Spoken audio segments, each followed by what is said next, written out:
son vaxtlar Ermənistan-Azərbaycan şərti dövlət sərhədində atəşkəsin pozulma halları intensivləşib.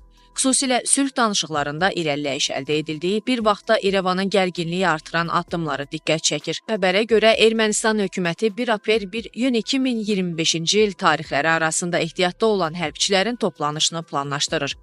Sözü gedən toplanış rekord müddətdə tam bir həftə davam edəcək ki, bu da standart hazırlıq müddətindən çoxdur. Eyni zamanda şərti sərhədlərdə istehkamların qazılması və mövqelərin möhkəmləndirilməsi prosesinin getdiyi qeyd edilir. Mətbuatda yayımlanan peyk görüntülərində Ermənistanın sərhəd bölgələrində yeni səngərlər qazaraq müdafiə mövqələrini gücləndirdiyi əks edilir. Həmçinin Naxçıvan Muxtar Respublikası istiqamətində də erməni ordusunun istehkamlar qurduğu məlum olub.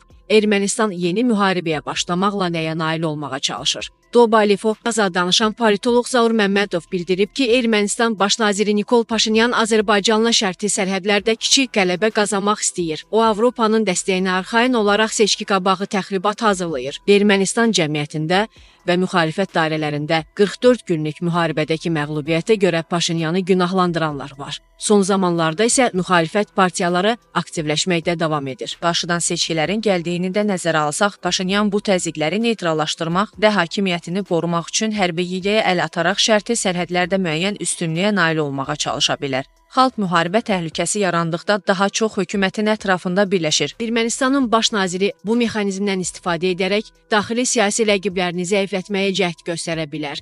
Eyni vaxtda bəzi xarici ölkələrin daxildəki siyasi proseslərə müdaxiləsini zəiflətməyi qarşısına məqsəd qoyması da mümkün ehtimallardandır. Hazırda bütün kommunikasiya yolları uğrunda mübarizənin və toqquşmaların getdiyi bir zamanda Zəngəzurda da vəziyyəti müharibə həddinə çatdırmaq istəyən qlobal və regional qüvvələr arasında mübarizə şiddətlənməkdədir.